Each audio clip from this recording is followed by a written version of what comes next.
कोई भी साधक यदि तंत्र सीखने या उसका अभ्यास करने में रुचि रखता है तो उसे पहले एक योग्य गुरु की तलाश करनी चाहिए। तांत्रिक विद्या का प्रयोग किसी योग्य जानकार के सानिध्य में ही करना चाहिए, नहीं तो जरा सी गलती होने पर परिणाम बहुत भयावह होते हैं।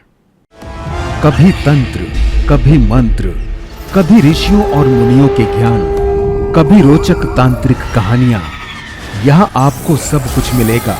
तो दोस्तों आइए शुरू करते हैं आप सबके साथ आपके अपने चैनल तंत्र मंत्र में। अनलॉकिंग द पावर ऑफ यक्षिणी। यक्षिणी की शक्ति को कैसे जागृत करें। देवताओं की तरह यक्षिणियां भी मनुष्य की हर मनोकामना पूर्ण कर सकती हैं। यक्षिणियों को प्रसन्न करने के लिए विभिन्न साधनाएं की जाती हैं, जिनके संपन्न होते ही साधक की इच्छाएं पूर्ण होने लगती हैं या फिर उसे धन, वैभव और राजसी सुख की प्राप्ति होती है। पुरातन काल से ही तंत्र साधना का उल्लेख मिलता है। ढेरों शक्तियां, धन और साम्राज्य एकत्रित करने के लिए लोग तंत्र मंत्र का सहारा लेते हैं। कठिन साधना और तांत्रिक शक्तियों को जागृत करने के साथ ही यक्षिणी साधना का भी उल्लेख मिलता है। युद्धों में विजय होने के साथ ही अपने शत्रु से राज्य को प्राप्त करने के लिए भी इनका सहारा लिया जाता था। पहले इनकी साधना कर इन्हें प्रसन्न किया जाता था, इसके बाद इनसे अपने काम कराए जाते थे। तंत्र में देवी, यक्षिणी, पिशाचिनी, योगिनी आदि अनेक दिव्य शक्तियों की साधना का जिक्र मिलता है। साधना के दो मार्ग हैं, एक वाम और दूसरा दक्षिण। दो तरह की शक्तियां होती हैं, एक देवीय और दूसरी राक्षसी। व्यक्ति को तय करना होता है कि उसे किस तरह की साधना करना चाहिए। हिंदू धर्म अनुसार सिर्फ सात्विक साधना ही करना चाहिए। इस वीडियो में हम आपको जो साधना बता रहे हैं वो मात्र जानकारी है। आप साधना के लिए किसी योग्य जानकार से पूछकर ही साधना करें। यदि साधना उचित रीति से नहीं की जाती है तो हो सकता है कि इससे आपका अहित भी हो। वीडियो अच्छा लगे तो वीडियो को लाइक, शेयर और चैनल को सब्सक्राइब करके बेल आइकन को प्रेस करना मत भूलिएगा।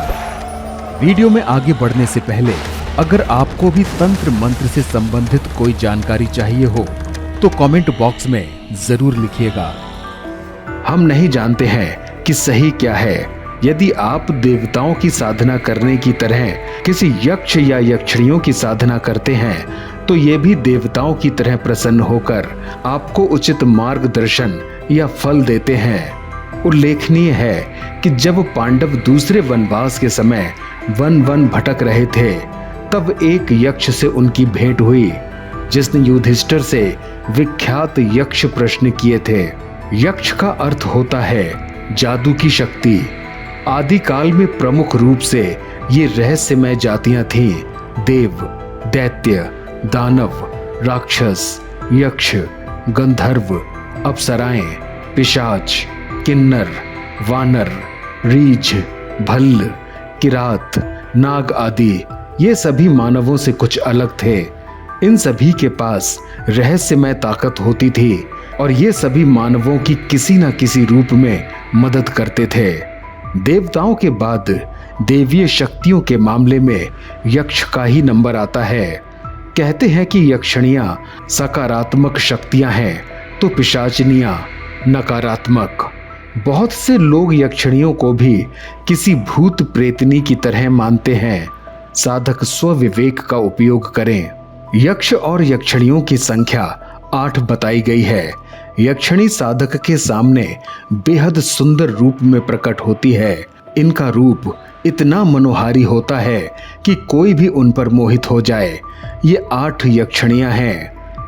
पहली सुरसुंदरी, दूसरी मनोहारिणी, तीसरी कलकावती, चौथी कामेश्वरी, पांचवी रतिप्रिया, छठी पद्मिनी, सातवीं नटी और 8वीं अनुरागिणी। यहाँ हम आपको अनुरागिणी यक्षिणी की साधना के संबंध में जानकारी दे रहे हैं। अनुरागिणी यक्षिणी ये यक्षिणी यदि साधक पर प्रसन्न हो जाए तो वो साधक को नित्य धन, मान, यश आदि से परिपूर्ण तृप्त कर देती है। अनुरागिणी यक्षिणी का रंग सफेद होता है और ये साधक की इच्छा होने पर उसके साथ रास उल्लास भी करती हैं।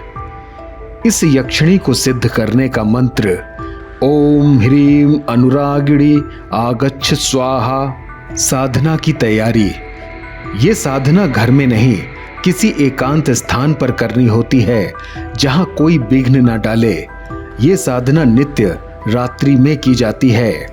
साधना के पहले उस यक्षिणी का चित्र साधना स्थल पर लगा दें। साधना काल में किसी भी प्रकार की अनुभूति हो तो उसे किसी को बताना नहीं चाहिए। हवन और पूजन की संपूर्ण सामग्री एकत्रित कर लें। साधना स्थल पर पर्याप्त भोजन, पानी और अन्य प्रकार की दैनिक जरूरत की व्यवस्था करके रखें ताकि साधना छोड़कर कहीं जाना ना पड़े। साधना की विधि।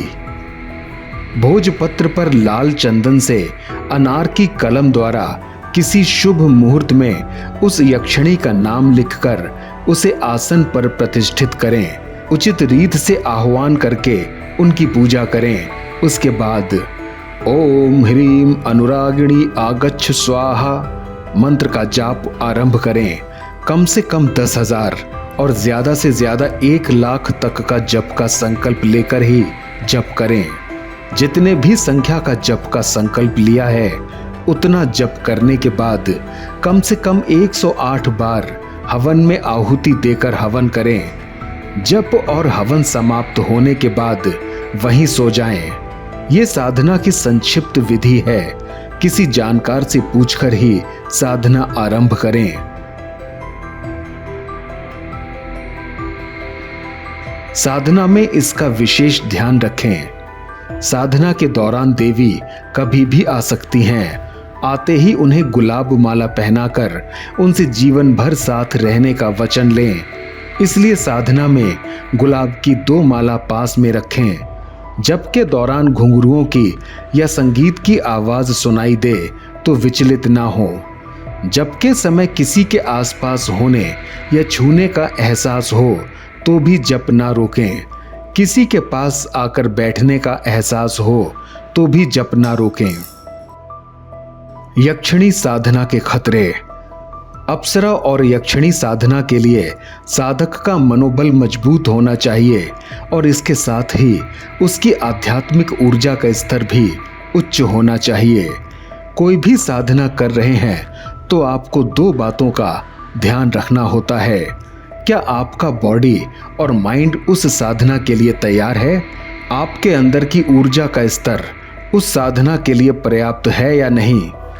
साधना में असफलता की सबसे बड़ी वजह यही 2 कारण हैं। साधक के अंदर ऊर्जा की कमी होती है जिसकी वजह से जल्द ही उसका मन साधना से उचट जाता है। यक्षिणी साधना में क्या सावधानी रखनी चाहिए?